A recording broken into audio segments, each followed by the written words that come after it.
Mark Creaky from the Greene County Public Library, and I'm here with Connie Wilson. We're going to talk with her about the events of the 1974 Xenia tornado. The date today is February 13th, 2024. So first, Connie, I wanted to ask you, where did you grow up? Xenia. In Xenia, okay. Mm-hmm. And can you tell me a little bit about your childhood and background in Xenia? Typical. We lived in Lanewood, right on Dayton Avenue, actually. And we moved there in February when I was in kindergarten. Oh, okay. And I lived there until 1978. Okay. Actually, 1980. But typical, riding the bikes up and down, gone from daylight to dusk, always walking down to Rinks or Scott's, the Five and Dime store down the street. But it was great.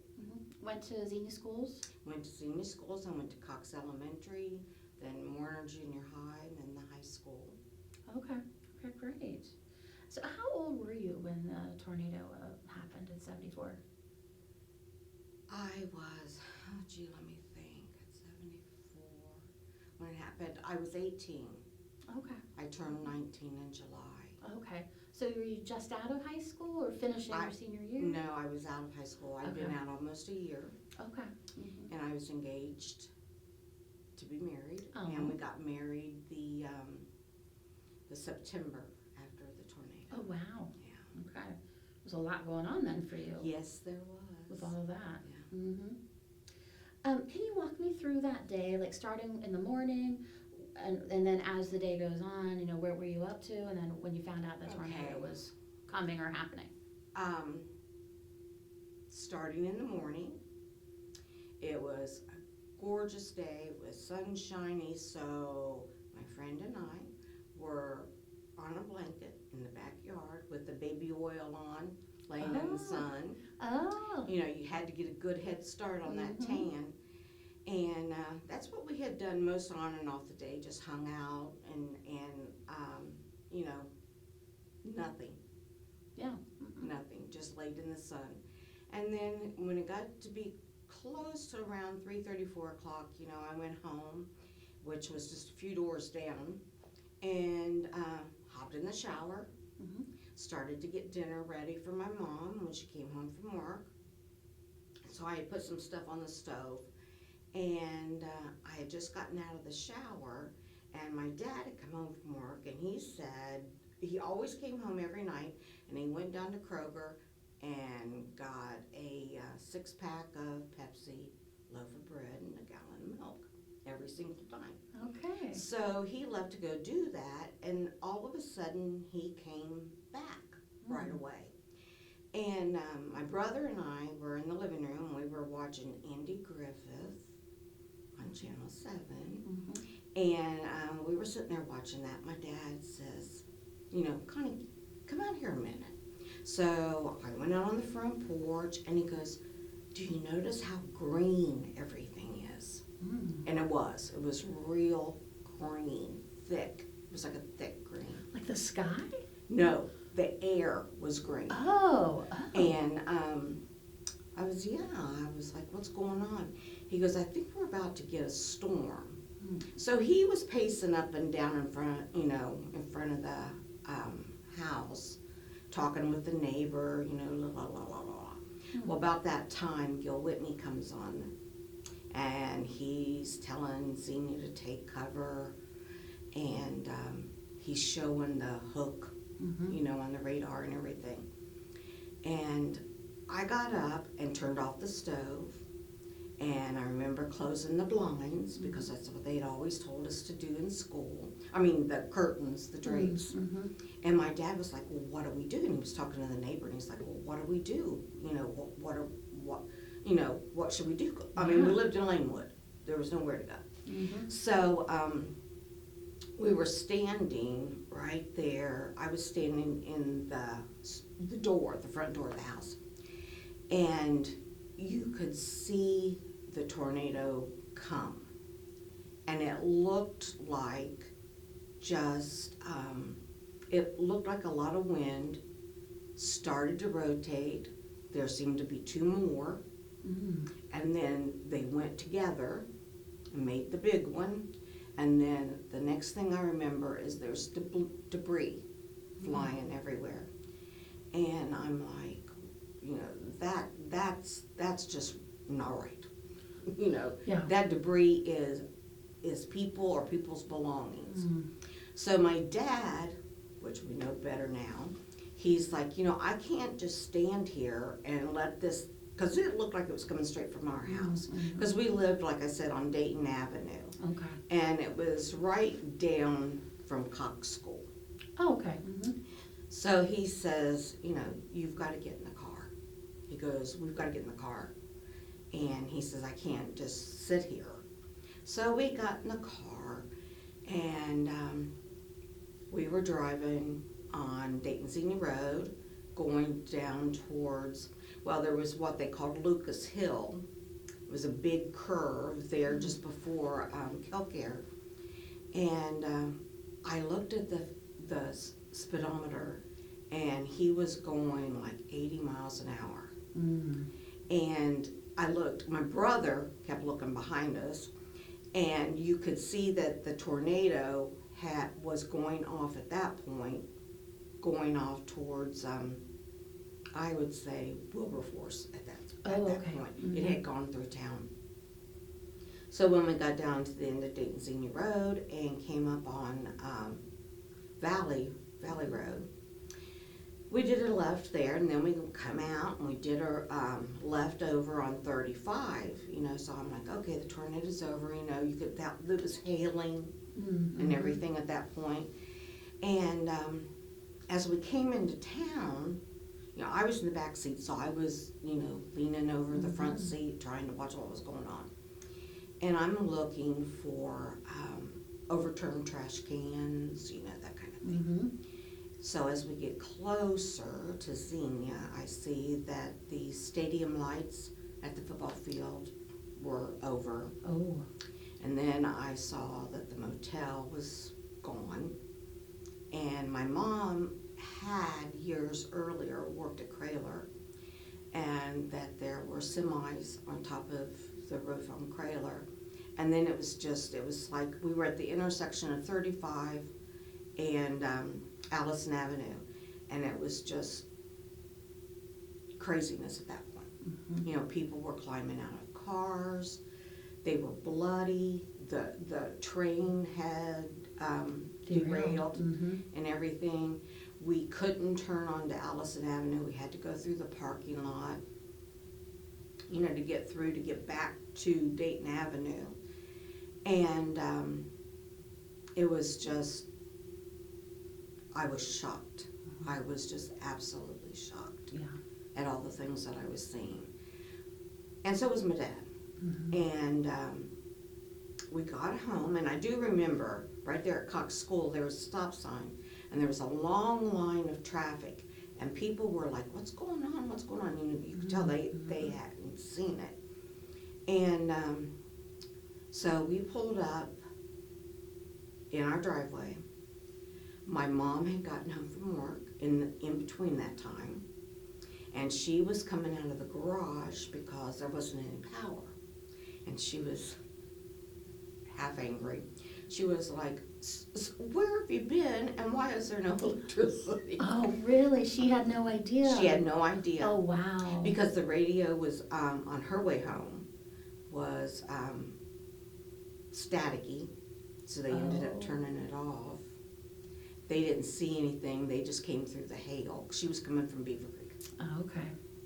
So we told her what was going on, and my dad was like, there's people that need to be helped. So my brother and my dad left and walked back up to where all the action was. Yeah.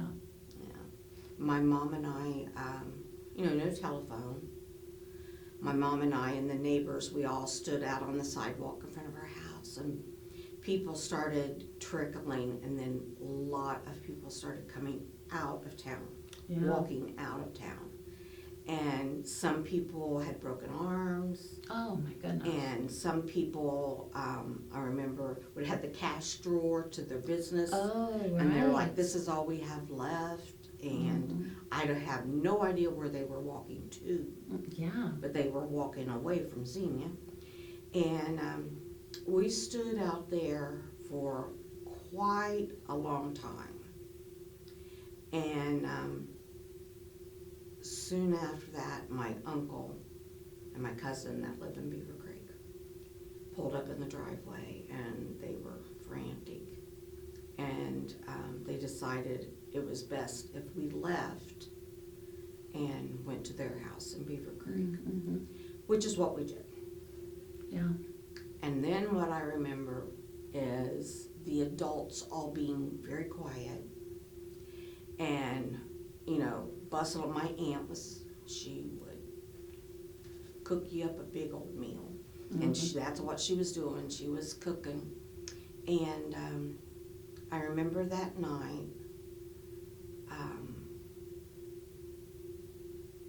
my dad and my uncle and my fiance, they left to go get Richard's car, because he had tried to drive more into Xenia and had just had to leave it in the middle of the street.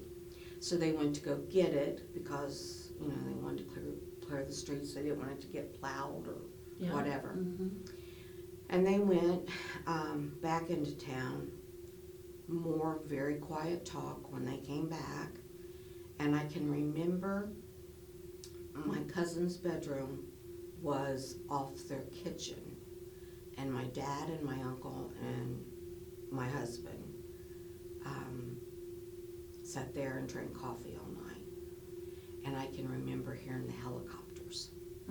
It was just like a war zone. Yeah. And heard the helicopters go all night long. Now, did your house and your neighborhood No. didn't, you escaped We major escaped. damage? I'm thinking about the time that it hit Warner. It kind of went off course, and it went down to where Cox School was, and that way. Yeah. It went through town at that point, Yeah. and then on around. So no, we didn't get any. Yeah. Did you end up with a lot of like debris in your yard, or? No. Really? Not a lot of debris. Not that I can remember. Yeah. I just remember we didn't have power for quite some time. That's the next thing I was going to ask is, Didn't was have it power. days or weeks or? You know, I wanted to say it was like a couple of weeks. I might be wrong. And we stayed all that time with my aunt and uncle in Beaver Creek. And I do remember when the president came and flew over the helicopter, I was laying in the sun again in the backyard of my girlfriend's house. That's why I'm wrinkled. But that's what I remember. Yeah. And then I remember at one point, a couple of my friends and I went for a drive. You know, we went to check it out. And I just couldn't believe that I had no idea where I was. A lot of There people was, say that. you know, you didn't know where you were or how to get back to where you belonged because you couldn't, and street signs were gone, buildings were gone, trees were gone, Yeah. you know, All everything the was gone. landmarks that we count on. Yeah. Wow. Yeah, it took me a long time to get over that. Oh yeah. Oh. It seemed like, you know, the rug was pulled out from under you and everything, you know, you would get up in the morning feeling safe and all you had to think about was laying in the sun, and then all of a sudden you never knew what was going to happen. Yeah. You know, you never felt safe after that for the longest time. And for the longest time, I always kept the TV on. You know, because I'm thinking if it hadn't been for Gil Whitney, seeing him on TV. That makes sense. You know, I was like, wow. I want to be constantly prepared. Yeah, Yeah. Constantly prepared, constantly listening to I was a fanatic about watching the weather at that point. Yes. Yeah. Now, so after a few weeks, you went back to your house, and your family went back to the house. So you kind of, you witnessed, you didn't have to deal with it yourself, but maybe you did in some ways. The cleaning up after, rebuilding. I did in some way because my girlfriend that lived just down the street, her brother lived over off of Market Street. I'm thinking of Church Street. Mm-hmm. Who knows now? And his house was destroyed. So we went over there a lot, you know, to go through things and clean up and that kind of thing.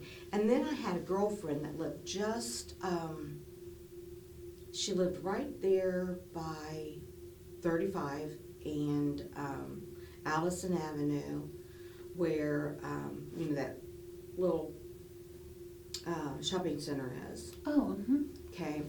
And her house was pretty much gone. Everything was blown away.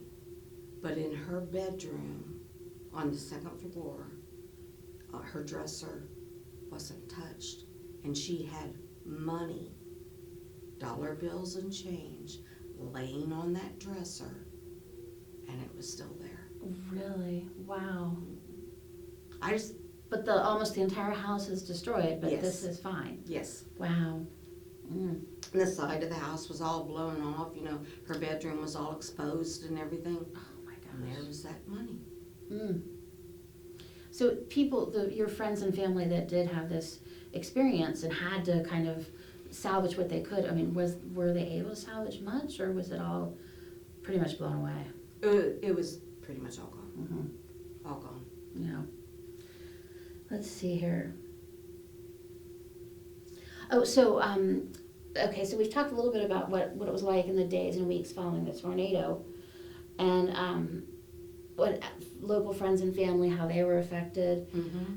And what do you think the long-term effects of the tornado have been? How has Xenia changed? Or has it? Oh, I think it's changed. I think it's changed a lot. You know, we moved, like I said, we moved in 78 to Kettering. And it just didn't seem to have that hometown feel.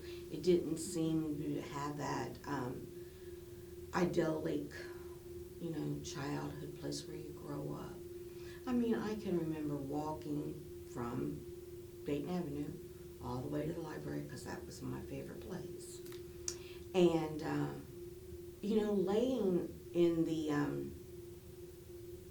on the lawn in front of the library, reading books and that kind of thing, you know, you didn't feel safe anymore. I never felt safe there after that. Yeah. A major trauma like that. Mm-hmm. The whole community, decades, I'm And sure. you know, like I said, we were lucky. Our house was fine. Mhm. I mean, I saw the tornadoes come together. It was huge. I saw the debris flying everywhere. Mhm. Saw the people walking down with broken arms and Oh. crying and, you know, asking if we had seen this person or that person. Mhm. And, I mean, I can't imagine what it would have been like to have lost everything. Mhm. Yeah. I just couldn't. Yeah. Yeah, people, their wardrobe was blown away. They have no clothes, they have no, yeah. And a lot of people had no jobs after that. Jobs were gone. Right, yes. So it was Mhm. it was a very life-changing time, Mhm. I thought. Well, are there any details that I haven't asked about that you wanted to share?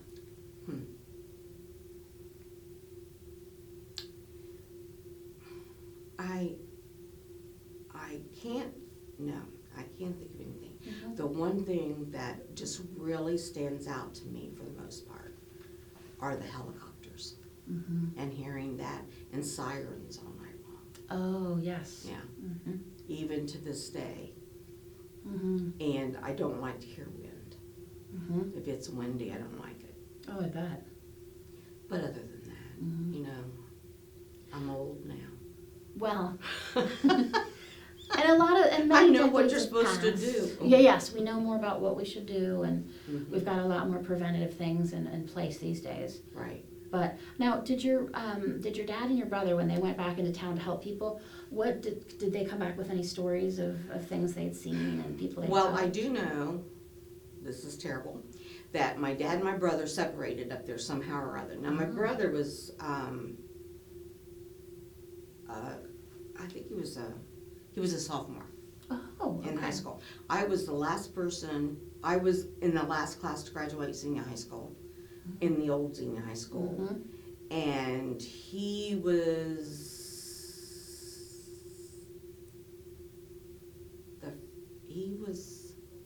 in the first class, I think, in the new one. Oh, okay. Mhm. Because he had to go the split where they would go at night to Beaver Creek Oh, for school and that okay. kind of thing. Mhm. But I remember they got up there and got separated. And I remember my brother came home and nobody was there. And we left the house all unlocked and everything, you know. And I remember him we pulled up in front, my uncle, my cousin and I went back. Oh. And we pulled up in front of the house and my brother was just standing there by himself. Mm. And then, I don't know when my dad, I don't remember when my dad came home. Mhm. And when my uncle brought them back. And, cause they didn't talk. Yeah, I bet. They didn't talk too much about it. Your brother would have been, what, 15 or 16? Yeah, he That's was a young. really, Yeah, that's, I felt really sorry for him at that Mhm. point. it's so kind of him to go and help people. Yeah, And your dad too, yeah. you know. Wow, and your brother had to do the split schooling. Do you Yeah. remember much about how that worked? Not too much because I wasn't in school and You didn't have to worry about it. I didn't have to worry about it, thank goodness. And that was, I think that was, that was in April, so school didn't last that much longer after that's that. true. And then I got married in September, so I was off and gone on my Yeah. own. But I just remember that he went to school when Beaver Creek let out of school, so he went at Oh, night. okay. They went in the evening. That would be very strange. Yeah, Yeah. Mhm. yeah, Oh, wow. yeah, but I don't remember too much about that. Yeah. Well, thank you so much for sharing your story. We really You're appreciate welcome. it. You're welcome. Yeah. I was happy to. Thank you so much. Appreciate your time.